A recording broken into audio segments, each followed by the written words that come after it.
দীর্ঘ জল্পনার অবসানে আসানসোল লোকসভা কেন্দ্রে দলীয় প্রার্থীর নাম ঘোষণা করেছে বিজেপির শীর্ষ নেতৃত্ব। বিগত নির্বাচনে দুর্গাপুর বর্ধমান লোকসভা কেন্দ্রে জয়ী প্রার্থী সুরেন্দর সিং আলওয়ালিয়াকে এবার আসানসোল কেন্দ্রে মনোনয়ন দিয়েছে ভারতীয় জনতা পার্টি। শুক্রবার কর্মী সমর্থকদের সাথে নিয়ে আসানসোল কালীপাহাড়ি ঘাগরবুড়ি মন্দিরে পুজো দেন বিজেপি প্রার্থী। কর্মী সমর্থকদের উৎসাহ থাকলেও বিজেপির জেলা সভাপতি বাপ্পা চ্যাটার্জি এবং কুলটির বিধায়ক অজয় পোদ্দার ছাড়া তেমন কোনো উল্লেখযোগ্য নেতা এদিনের এই কর্মসূচিতে উপস্থিত ছিলেন না।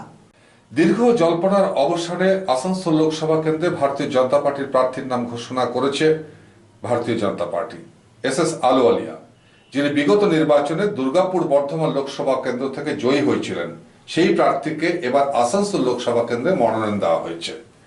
এটা কোনো বিশেষ প্রচার কৌশল, বিজেপির নির্বাচনী কৌশল, নাকি পরিস্থিতির চাপ, সেটার উত্তর জানা যাবে বেশ কিছুদিন পরে।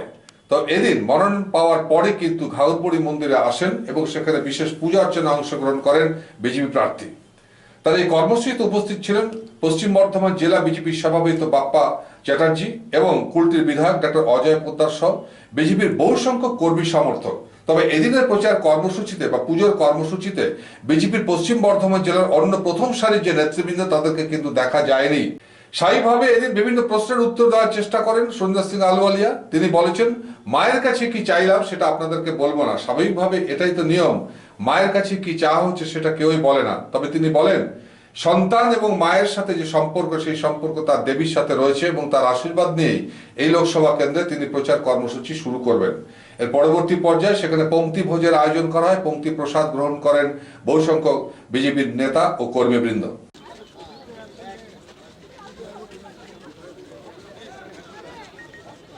দাদা একটু হাত সরান, দাদা একটু হাত সরান।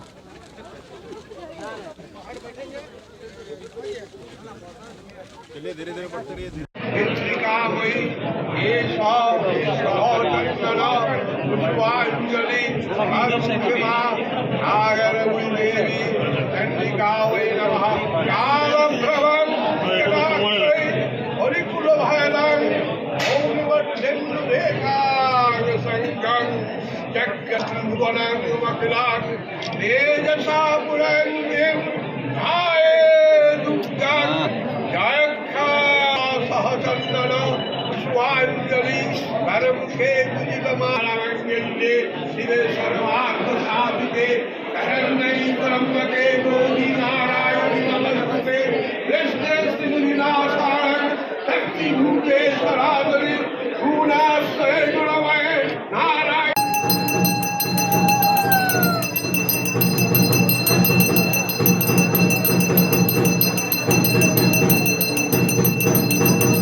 পরশুদিন আমার নাম ঘোষণা করেছেন মোদিজি।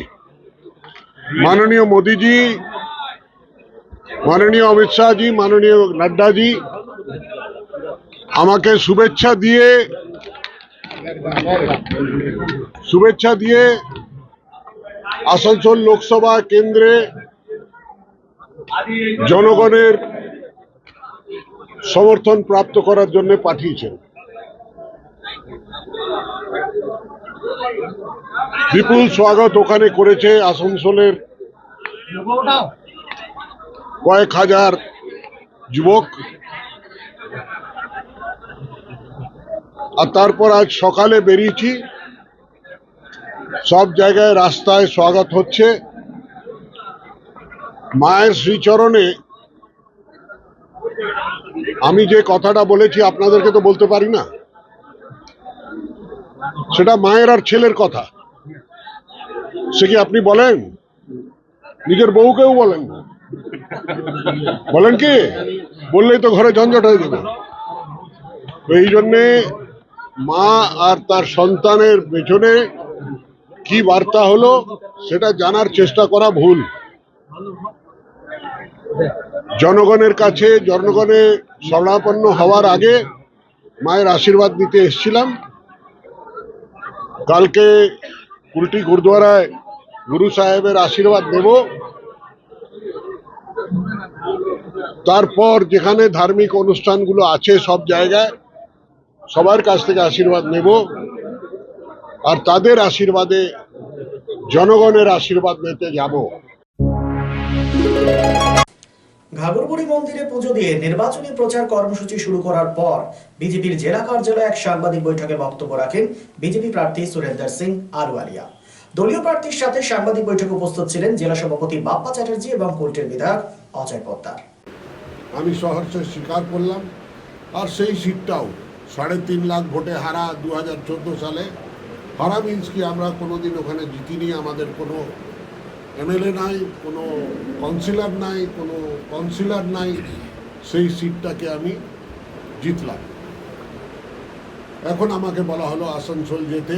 আমি সহর্ষে স্বীকার এই জন্যে করলাম যে আমি নিজের জন্মভূমিতে ফিরে যাব। এতদিন সব জায়গায় যাযাবরের মতন সেবা করেছি, এবার আমার জন্মভূমির সেবা করার একটা সুযোগ পাবো বলে আপনাদের এখানে স্বর্ণাপন্ন হলাম। আর এখানকার জনগণের আশীর্বাদ নেওয়ার জন্যে আমি কালকে এসেছি। আর আজকে প্রথম দিনটা আমি ঘাগরবুড়ি মন্দিরে পূজা দিয়ে মায়ের আশীর্বাদ দিয়ে আরম্ভ করেছি। আর কালকে কুলটিতে যেহেতু আমি একজন শিখ সম্প্রদায়ের লোক, খালসা পন্থের জন্মদিন আর বৈশাখীর পর্ব আছে, সেটা পালন করতে কুলটি যাব। আর তারপর বিকেলে শ্যাম মন্দির রানীগঞ্জে যাব। সব জায়গা থেকে আশীর্বাদ নিয়ে তারপর জনগণের আশীর্বাদ দেওয়ার জন্যে পথে নামব। প্রত্যেক বিধানসভায় গিয়ে লোকের সঙ্গে আলোচনা করব, তাদের কথা, কষ্ট, সমস্যাগুলো শুনব, নিশ্চয়ই তাদের সমাধান করার চেষ্টা করব। আপনার রিলেটিভ তৃণমূলের একজন, আমার কথা শুনুন, সেটাও আপনাকে পরিষ্কার করে দিই।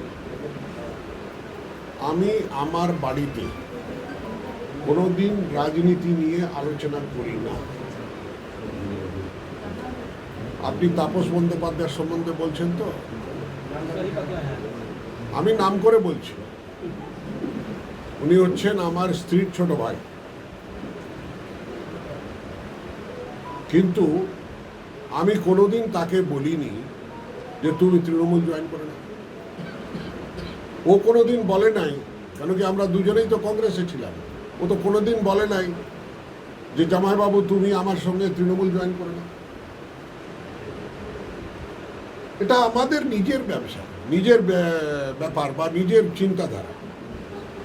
আমরা কোন আইডিওলজিকে বিশ্বাস করে এগোবো, আমি রিজিনাল থিঙ্কিংয়ে থাকবো না রাষ্ট্রীয় থিঙ্কিংয়ে থাকবো, সেটা আমাদের বিষয়। আমরা সেটা পরিবারে আলোচনা করি না, আর সেটাকে পরিবারকে টানবেন না। বলয় ঘটকও আমার আত্মীয় হয়, বুঝলেন, দূর সম্পর্কে বাদেরই যাবে। কল্যাণ ব্যানার্জিও আমার আত্মীয় হয়, বুঝলেন। যখন লোকে বিপদে পড়ে তখন আমার কাছে বলে দেখি আমি তোমার আত্মীয়, বুঝলেন। আর যখন শহরে যে কোনো জায়গায় জিজ্ঞেস করে, আরে ভাই আমিও তো আছি, আমিও তো আত্মীয়, কেন আমাকে ভালোবাসো না? না না, বিপদে আমি বলছি সবাই সবাই না না সবাই এটা ভুল ইনফারেন্স ড্র করো। বলছে যে কি অনেক বিপদে পড়ে যেতে, এটাও হতে পারে তো যে কোনো জায়গায় ট্রেনে ট্রাভেল করছে, সিট নাই, ভাই আমি তো তোমার জামাই, আমিও তো শালা হই, আমাকে বসতে দে। হ্যাঁ, তো আমরা কি ট্রেনে সফর করতে গিয়ে নিজের আত্মীয়তা বা নিজের সম্পর্ক রাখি? হ্যাঁ, মন্দিরে, শ্মশানে, কবরস্থানে কি কোনোদিন আমরা রাজনীতি চর্চা করি? হ্যাঁ, কোনোদিন করি না। আজ তো আপনি রাজনীতির ময়দানে আছেন। বলছি আপনার নাম ঘোষণা হওয়ার আগে বিজেপির নেতা জিতেন্দ্র তিওয়ারিকে আসানসোলে বিভিন্ন জায়গায় পুজো থেকে শুরু করে বিভিন্ন জায়গায় দেখা যাচ্ছিল, আপনি আসার পর থেকে ওনাকে দেখা যাচ্ছে? না না, এমন কোনো কথা নয়। জিতেন্দ্র ভাই আমার ছোট ভাইয়ের মতন আছে।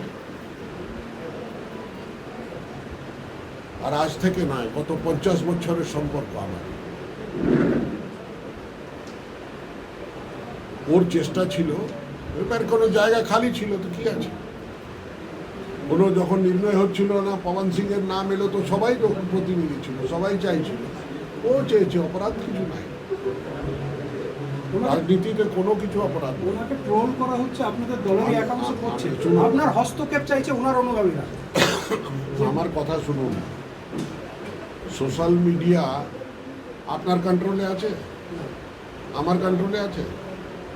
আপনার স্ত্রী যে ফোনটা রাখে তার মধ্যে পাসওয়ার্ড আছে, জানেন? আপনি জানেন নাম্বারটা? হ্যাঁ, আপনার মেয়ে তার যে ফোন আছে তার মধ্যে পাসওয়ার্ড আছে, দেয় আপনাকে, শেয়ার করে না, বাবা এটা দেব না। তো কে কাকে ট্রোল করছে, কে এসে ফটো তুলছে আমার সঙ্গে, কে দাঁড়িয়ে ছবি তোলালো, আমি কি কাউকে বারণ করতে পারি? হ্যাঁ, আমরা যখন দেখুন রাজনীতিতে যখন আমরা নির্বাচনে যাই, আমাদেরকে সবাইকে প্রণাম করতে হয়, শত্রুকেও সাথীকেও। আমি যখন দার্জিলিংয়ে নির্বাচন লড়তে গেলাম, তো আমি অশোক ভট্টাচার্য, নাম করা রেড কার্ড হোল্ডার, উনি মেয়র ছিলেন মিউনিসিপ্যালিটির আর শিলিগুড়ির এমএলএ ছিলেন। আমি ওনাকে ফোন করলাম, ফোন করে বললাম আপনার পরিবারের সদস্যদের সঙ্গে কথা বলাতে। বলে সুরিন্দর দা, আপনার তো স্পর্ধা কম নয় যে আপনি আমার বাড়িতে ফোন করছেন। আলো কেন? তোমার কি গ্যারান্টি আছে যে তোমার বউ বা তোমার বউমা তোমাকে ভোট দেবে? আর আমি ক্যান্ডিডেট, আমার ক্যাম্পেইন করার অধিকার আছে। আমি তোমার স্ত্রীর সঙ্গে আর তোমার ছেলে মেয়ের সঙ্গে কথা বলতে চাই, তুমি বলাবে কি না বলাবে বলো। আর এই যে কথাটা বলেছো তুমি, কি স্পর্ধা কি কম, আপনি কার বাড়িতে ফোন করেছেন, তো আমি রেকর্ড করেছি। আমি ইলেকশন কমিশনে ফোন দিয়ে বলবো যে ধমকাচ্ছ তুমি, নিজের ভোটারকেও ধমকাচ্ছ, আমাকেও ধমকাচ্ছ। তো হাসতে লাগলো, বলে আরে সুরেন্দর ভাই, আমি তোমাকে বলতে হবে না, আমার বাড়ির সব লোকগুলো তোমাকেই ভোট দিচ্ছে, কাকে ধরে রাখবে? মানুষ আপন, টাকা পর, যত পারিস মানুষ ধর, এটাই আমার মটো, এটাই আমার মটো। আর আমি এটা বলছি যে আমার কাজ হচ্ছে মানুষের কাছে পৌঁছা, তাদের সমস্যা শোনা। আমি এমন বহু লোক, কয়েক লক্ষ লোককে সাহায্য করি বা সাহায্য করে থাকি, যাদেরকে আমি জীবনে কোনোদিন দেখিনি। তাদের কথা, তাদের কষ্টটা আমি টেলিফোনে শুনেছি আর তাদের সাহায্য করেছি। मेरे को देखने के लिए आंखें चाहिए, आंखों में रंगीन चश्मा पहना हो, सिर्फ नीला नीला दिखता हो, तो मेरे को कैसे दिखेंगे? मेरा लाल चेहरा कैसे नजर आएगा उनको? आ ही नहीं सकता। उन्होंने कहा कि एमपी फंड से आपने पूरे रकम भी खर्च नहीं किए। पूरे पूरे पूरे भारतवर्ष में, मैं बंगाल की बात नहीं करता हूँ, एमपी लैंड का फंड शायद हाईएस्ट इन्वेस्टमेंट एसएस आलूवालिया का है। मैं 15 तारीख को प्रेस कॉन्फ्रेंस करूँगा वहाँ दुर्गापुर में। आप लोगों को नहीं बोलना चाहता हूँ, क्या कि आप लोग बोलेंगे कि ये हमारा विषय नहीं है। उनका जवाब उनको वहाँ दूंगा मैं। 15 तारीख को सुबह मेरा प्रेस कॉन्फ्रेंस है एमपी लैंड फंड पर। দাদা একটা কোশ্চেন হয়েছে, সেটা হচ্ছে বেয়ালপুর যেটা বন্ধ হয়ে গেছিল, তো সেটা বেদান্ত গ্রুপ নিয়েছিল পরে, কিন্তু এখনো পর্যন্ত সেটার কোনো জটিলতা কোনো খোলা হয়নি, সেটা বন্ধ হয়ে আছে। এক, আর 2 নম্বর হচ্ছে যে দামোদর থেকে যে বাঁকুড়াতে যাওয়ার যে একটা ব্রিজ, সেই ব্রিজটা দীর্ঘদিন বিভিন্ন জটে আটকে আছে, এই বিষয়টা এটা বলছি না, এইগুলো সমস্যাটা গিয়ে সরে জমিনে যখন শুনতে পারবো, জানতে পারবো, নিশ্চয়ই তার সমাধান কেন করেছে, কিসের জন্য বন্ধ হয়েছে, তার সূচনা আমার কাছে নিশ্চয়ই আসবে। আমি আপনাকে শেয়ার করব, চিন্তা করবেন না। सर 3 लाख वोट से शत्रुघ्न सिन्हा जीते थे। এত सर 3 लाख वोट से शत्रुघ्न सिन्हा जीते थे, क्या आपके लिए चैलेंज है? देखिए, हर इलेक्शन चैलेंज होता है, हर इलेक्शन चैलेंज होता है। आप सुन, हर इलेक्शन चैलेंज होता है और जो खास करके जनता का चुनाव है, ये चैलेंज है। जब दो राजा लड़ाई करते थे तो उनको अपनी सैनिक की शक्ति का ऊपर विश्वास होता था कि हमारा सैनिक दूसरे के सैनिक को मार गिराएगा, क्योंकि हमारे पास ये अस्त्र शस्त्र है। किंतु चुनावी मैदान जो डेमोक्रेसी की लड़ाई होती है, यहाँ पर अस्त्र शस्त्र काम नहीं आते, बम की आवाज और गोली की आवाज नहीं आती। ये लड़ाई जनता की लड़ाई है, जनता ने जवाब देना है। जनता कई बार चुप रहती है और साफ कर देती है। जनता के पास क्या लेकर जाएंगे इस मुद्दे को लेकर, क्या लेकर जाएंगे जनता को? मैंने जनता का सेवक हूँ मैं जब जनता के पास जाऊंगा आप भी सुनेंगे, वो लोग भी जानेंगे, काहे चिंता करें। আপনি বলছেন ভূমিপুত্র, কিন্তু জামুড়ি সিপিএম থেকে যে দাঁড়িয়েছে সে আসানসোলের জামুড়িয়ার মেয়ে, সেক্ষেত্রে কি আমি বলছি ঠিক আছে, ভূমিকন্যা, সে হচ্ছে ভূমিকন্যা, আমি ভূমিপুত্র, উনি ভূমিকন্যা। का जिनको इंगित कर रहे हैं, आज तक जिसने पुलिस अफसर ने खुद कहा मैं केस करूँगा, तो केस नहीं किया। क्यों नहीं किया? क्योंकि उसका आईपीएस एसोसिएशन ने मना कर दिया। तो हम किसी की बात सुनकर क्यों ऐसा उछाल रहे हैं इसको, और इसके राजनीति से प्रेरित होकर हम किसी चीज का और सिखों का इतिहास और सिख का जो पाश्चात्य है वो इतना कमजोर नहीं है, कांच का घर नहीं है जो किसी के कहने से, किसी मूर्ख के कहने से उसकी छवि बिगड़ जाएगी। ऐसा कुछ नहीं है। বলছি 1998 সালে কি এমন ভুল করেছিলেন যে আপনার পরাজয় হয়েছিল, যা এবার আর করতে চাইছেন না? 1998 সালে কি হয়েছিল? কংগ্রেসের কি হয়েছিল? হয়েছিল না না তখন কি না না এমন ভুল ছিল না না, যেটা এবার আপনি আরে শুধরে দিতে চাইছেন? কথাটা শুনে না। 1998 সালে কংগ্রেসে বিভাজন হয়েছিল, তৃণমূলের জন্ম, বুঝলে? আর ওই যারা তৃণমূলের লাফাচ্ছে এখন 1998 ভোটে, সেও তো হেরেছিল। আর সে হেরেছিল কেন? বিভাজন হয়েছিল, তার এক ভাগ আমি খেয়ে গেছিলাম। আমি যদি না খাইতাম তো ওই জিতে যেত, ঠিক তো? তার জন্যই কষ্ট আছে তার আত্মার ভেতরে। শান্ত থাকো, মুখ খোলায় না। বলছি মন্ত্রী মনে বলেছেন কি দুর্গাপুরে আপনি কোনো কাজ করেননি? ঠিক আছে ভাই, 15 তারিখ যদি পারো দুর্গাপুরে এসে প্রেস কনফারেন্সটা দেখে নিও, চোখে মুখে দেখতে পারবে যে আমি কি করেছি। के कार्यक्रम में कहा कि दुर्गापुर की जनता आपको 5 साल चुनने के बाद बोर्ड लगा के घूम रही है कि तुम्हारा देखा नहीं, क्या कहिए? ऐसा है कि मेरे को देखने के लिए आंखें चाहिए। आंखों में रंगीन चश्मा पहना हो, सिर्फ नीला नीला दिखता हो तो मेरे को कैसे दिखेगा? मेरा लाल चेहरा कैसे नजर आएगा उनको? आ ही नहीं सकता। उन्होंने कहा कि एमपी फंड से आपने पूरे रकम भी खर्च नहीं किए। पूरे भारतवर्ष में, मैं बंगाल की बात नहीं करता हूँ, एमपी लैंड का फंड शायद हाईएस्ट इन्वेस्टमेंट एसएस आलूवालिया का है।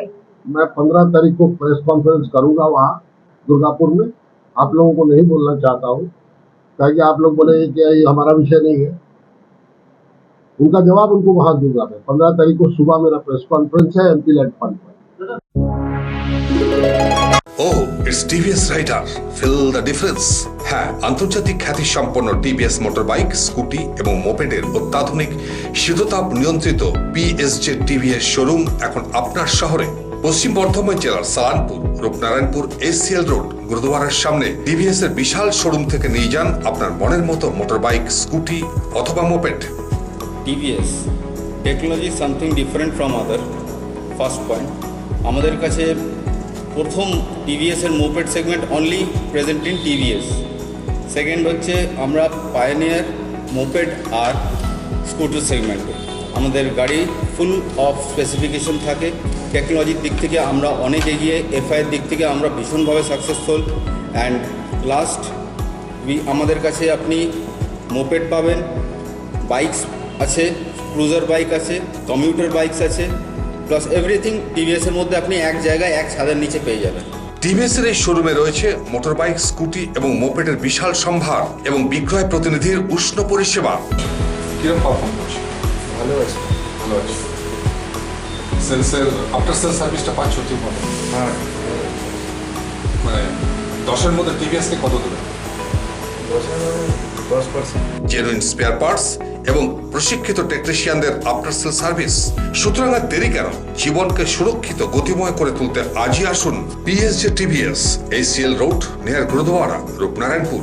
Phone number 8637058588 and 86956077001। আপনি ঠিক যেমনটি চাইবেন ঠিক সেরকমই বানিয়ে দেবো আমরা। স্টিল ফার্নিচার এবং উডেন ফার্নিচার আমরা তৈরি করি একদম আপনাদের পছন্দ মতো। শ্রীগুরু ফার্নিচার 1 নম্বর Mahishila colony, near Mahishila boys high school, Atachaki মোড়, and Shriguru traders, SB Garai road, opposite Ramshar ময়দান। স্টিল ফার্নিচার এবং উডেন ফার্নিচারের পাশাপাশি আপনি এখানে পাবেন ব্র্যান্ডেড মোল্ডেড ফার্নিচার এবং PVC furniture and imported quality furniture. শুধু বিক্রয় নয়, আমরা দেব 24/7 after sale service. Siguru Furniture and Siguru Traders, quality, quantity and 24/7 after sale service. So come and enjoy our best service. Mobile number 861-788-3504 and 94752-33852.